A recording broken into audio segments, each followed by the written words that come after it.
اس دنیا میں آنے کا مقصد طے کر لے کہ ہم کو اس دنیا میں رہتے ہوئے اللہ کو جو ہے منا کر جانا ہے، ورنہ وہ زندگی ہی کیا کام کی ہے جس میں ہم جی تو رہے ہیں لیکن ہمارا جینا، ہمارا مرنا یہ سب ہمارے نفس کے لیے ہے، ہمارے خاطر ہے، اللہ کے لیے تو کچھ نہیں۔ حالانکہ ہمیں جان دینے والا اللہ ہے، ہمیں مال دینے والا اللہ ہے، لیکن آج اسی اللہ کو ہم مان کر بھی نہیں مانتے، یعنی اس کے احکاموں کو نہیں مانتے۔ تو گویا ہم نے جو ہے ہمارے مالک کے ساتھ، جس نے ہمیں بنایا، کھلایا، پلایا اور مرنے تک ہمارے روزی کا ذمہ جس نے لیا ہے، ہم اسی کے ساتھ اس طرح کی ناشکری کرتے ہیں۔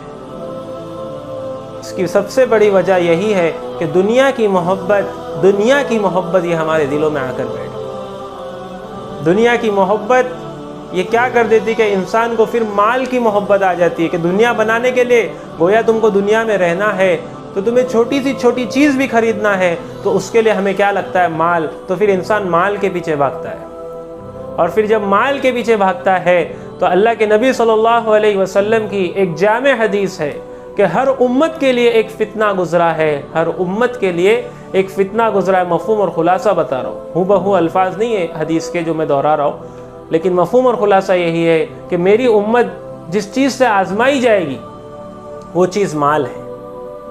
آج ہم دیکھیں کہ مال کے بھاگ دور میں ہم نے حرام اور حلال کی تمیز کو چھوڑ دیا کہ کیا چیز صحیح اور کیا چیز غلط ہے،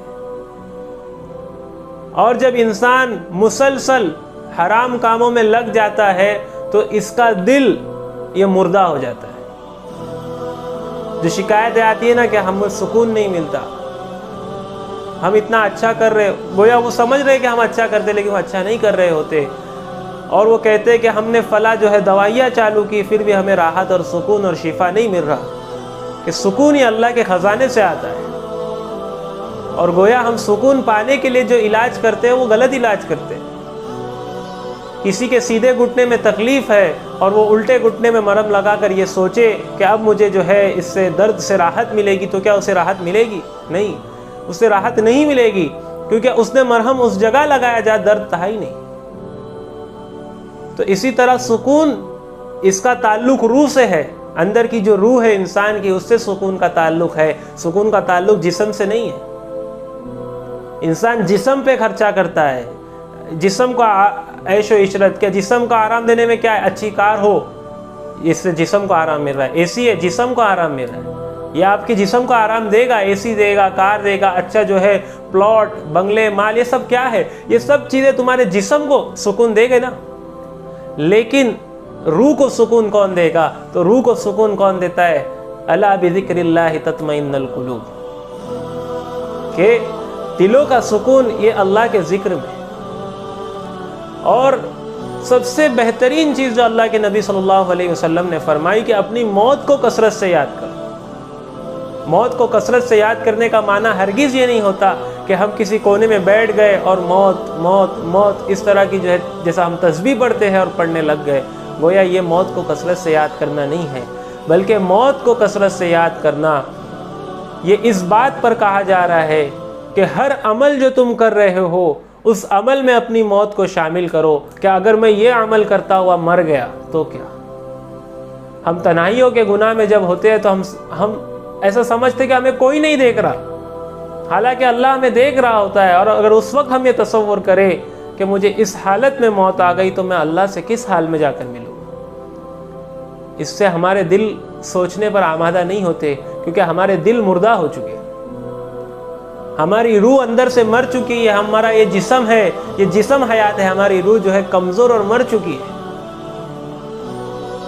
یہ تر و تازہ زندہ کیسے ہوتی ہے؟ اللہ کے ذکر سے زندہ ہوتی ہے۔ اور ہم نے ذکر کا معنی صرف یہی سمجھا کہ تسبیح تلاوت کر لی، نہیں، اصل تو یہ ہے کہ اللہ کے احکاموں کو سمجھا جائے کہ اللہ نے کیا چیز ہم سے مطلوب۔ ہم دنیا میں ایسے ہی تھوڑی آئے، اور اگر ایسے ہی آتے تو کئی جانور یا چرند پرند بنا کر چھوڑ دیے جاتے۔ اللہ نے ہمیں اشرف بنایا، کیوں بنایا؟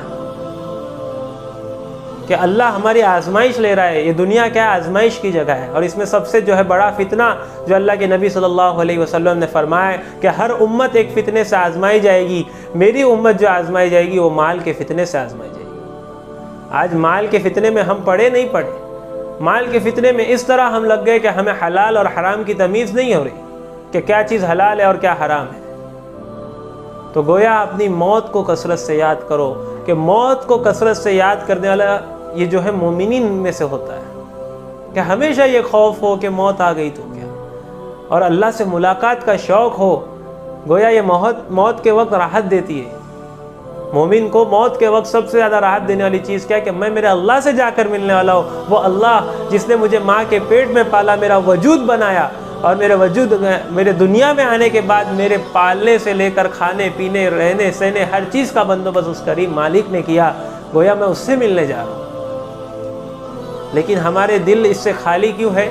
کیونکہ ہم معصیت میں, ہم گناہوں میں اس طرح پڑ گئے کہ ہمارا روح اور ہمارا دل جو ہے مردہ ہو چکا ہے. ہمیں حق اور باطل کی تمیز اب نہیں رہی. ہم سمجھ نہیں پاتے کہ یہ چیز صحیح ہے یا غلط, کیونکہ ہم مال کے پیچھے اس طرح کثرت سے بھاگ رہے ہیں. گویا ہر شخص کی کثرت اور بھاگ دوڑ ہم اٹھا کر دیکھ لیں کہ وہ کس طرف بھاگ رہا ہے, تو اکثریت یہی ہے کہ جو مال اکٹھا کرنے, مال جمع کرنے کے لیے بھاگ رہی ہے. اللہ کے نبی صلی اللہ علیہ وسلم نے فرمایا کہ رزق حلال تلاش کرو, اور اس تلاش کرنے میں اگر تھوڑا سا وقت تمہیں لگ جائے تو ہرگز تم حرام ذرائع کی طرف نہ جانا. آج ہمارے نکڑوں پر اور ہمارے چوک چوراہوں پر اور ہمارے محلوں میں ہر جو ہے لوگوں میں یہی بات عام ہے کہ دیکھ اس لائن سے کمائیں گا, حرام کی لائن سے, تو دیکھ کتنا جلدی مال آ جاتا ہے. دیکھ کتنے جلدی سر بلندی پر انسان پہنچ جاتا ہے کہ ایک گویا اس طرح کا پلک جھپکنے کے ساتھ اتنا مال آ جاتا ہے انسان کے پاس. تو یہ کیا ہے؟ یہ آزمائش ہے.